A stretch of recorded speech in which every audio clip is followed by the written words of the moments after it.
ले समस्त को स्वागत आम चैनल को आम चैनल माध्यम प्लस टू प्लस 3 समस्त क्लास एवं सिलेक्शन क्वेश्चन प्रदान करा जाए।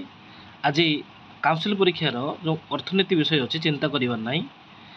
आपणकर फास्ट पार्ट रे बा ग्रुप ए रे एमसीक्यू टाइप 21 मार्क पड़ो। उत्पादन विषय यूनिट 3 रु बर्तमान कौन रही सिलेक्शन पोर्सन मु बर्तमान 72टी क्वेश्चन एमसीक्यू नहीं आसी जोटी आपण मैंने एक्जाक्ट ये परीक्षा देखा पाइबा। देरी नक आज क्लास को आरंभ करिया। प्रथम यूनिट 3 उत्पादन मुझे स्क्रीन सामने देखा कौन कौन रही ना उत्पादन उत्पादन फलन अर्थ मोट उत्पाद सीमांत उत्पाद साधना भित्तिक उत्पन्न स्वल्पकालीन और दीर्घकालीन उत्पादन फलन हाराहारी उत्पादन परिवर्तन अनुपात सूत्र। आसतु कौन रही गुरुत्वपूर्ण क्वेश्चन आज क्लास को ये आरंभ करिया। प्रथम क्वेश्चन निम्नोक्त मध्य केउटा उत्पादन अर्थ निम्नोक्त मध्य केउटा उत्पादन अर्थ विनिमय मूल्य थिबा उपयोगिता सृष्टि वस्तु सृष्टि मानवीय अभाव गुड़िकर संतोष विधान उत्पादन गुड़ी अधिक उत्पादनशील कर सठिक उत्तर होची ए। यार सठिक उत्तर होची ऑप्शन ए विनिमय मूल्य थिबा उपयोगिता सृष्टि।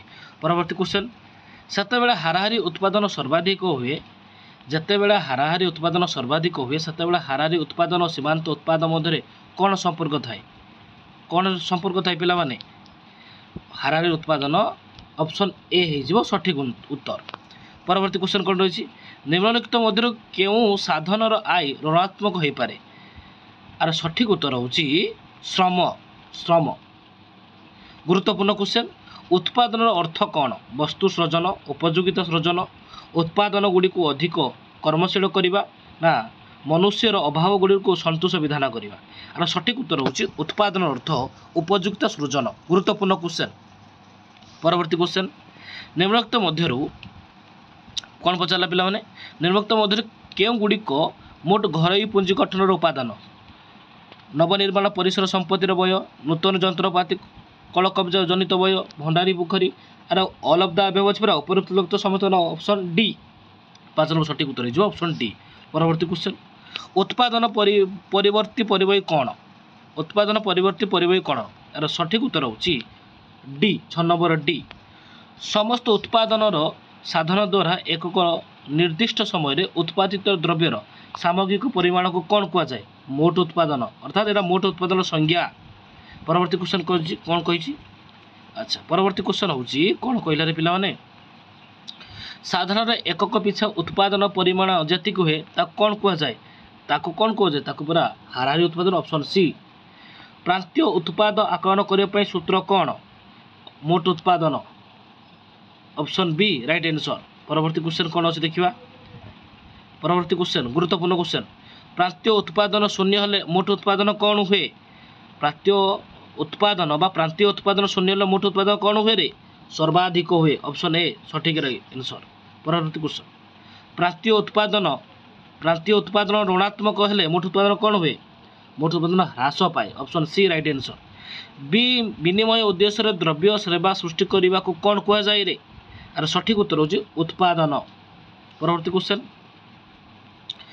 क्वेश्चन पचारुची जे परिवर्त अनुपात सूत्र क्यों पर्याय उत्पादन संतुलन अवस्था प्राप्ति हुए आर सठिक उत्तर होची ह्रासमान बी ऑप्शन होची राइट आंसर। निम्नलिखित केउं कार्य गुड़ी निम्नलिखित केउं कार्य जो गोटे द्रव्यर उपयोगिता सृष्टि कर जाई परिवो आर सठिक उत्तर होची समस्त कार्यकलाप डी ऑप्शन। बढ़िया क्वेश्चन पचरा निम्नलिखित अर्थशास्त्र रे श्रम नुहे निम्नलिखित केउंटा अर्थशास्त्र श्रम अर्थात ऑप्शन देइछि आपण अनुसार बाछिबे गृहकृतिकर्ता गृह कार्य सठिक उत्तर। 16 नंबर पचारुची उत्पादन उत्पादित साधन को कौन कह जाए रे पुंजीपरा पुंजी ऑप्शन ए। निम्नलिखित केउंटे परिवर्त साधन नुहे कारखाना कारखाना नेगेटिव वर्ड गोटे अच्छे देखिए भल कि। परवर्ती क्वेश्चन 18 नंबर क्वेश्चन कौन कौन आप स्क्रीन सामने 18 नंबर क्वेश्चन रही है।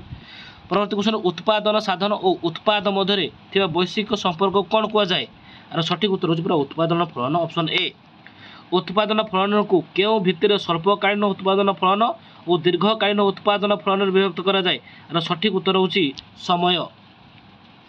परवर्ती क्वेश्चन गुरुत्वपूर्ण अर्थशास्त्र भूमि क्या कह जाए अर्थशास्त्र भूमि क्या कह जाए रे पिले ऑप्शन डी हो राइट आंसर। परवर्ती क्वेश्चन उद्योग कौन उद्योग ଦ୍ରବ୍ୟର ଉତ୍ପାଦନ ନା ଉତ୍ପାଦନକାରୀର ପ୍ରତିଷ୍ଠାନ ନା ଭୂମି ଶ୍ରମ। ଆରେ ଏତେ ବଡ଼ ଅପସନ୍ ଅଛି ଆଉ ଛାଡ଼ିବେ କିରେ। 21 ନମ୍ବର ଅପସନ୍ ସି ହେଉଛି ସଠିକ୍ ଆନ୍ସର୍। 22 ନମ୍ବର କ'ଣ ପଚାରୁଛି ପିଲାମାନେ ଦେଖ କ୍ୱେଶ୍ଚନ୍। କ୍ରମହ୍ରାସମାନ ଉତ୍ପନ୍ନ ସୂତ୍ର ଏକ ଯୁକ୍ତିସିଦ୍ଧ ସତ୍ୟତା ବୋଲି କିଏ କହିଥିଲେ ରେ ପିଲେ? Jean Robinson. ଅପସନ୍ ଏ ହେଇଯିବ ରାଇଟ୍ ଆନ୍ସର୍। Option A. କେଉଁ ଅର୍ଥଶାସ୍ତ୍ର କହିଥିଲେ ବିନିମୟ ପାଇଁ ଉଦ୍ଦିଷ୍ଟ ଦ୍ରବ୍ୟ ଓ ସେବାର ପ୍ରସ୍ତୁତି ପ୍ରକ୍ରିୟାକୁ ଉତ୍ପାଦନ କୁହାଯାଏ? ଅପସନ୍ ସି ହେଇଯିବ ରାଇଟ୍ ଆନ୍ସର୍। ପରବର୍ତ୍ତୀ କ୍ୱେଶ୍ଚନ୍।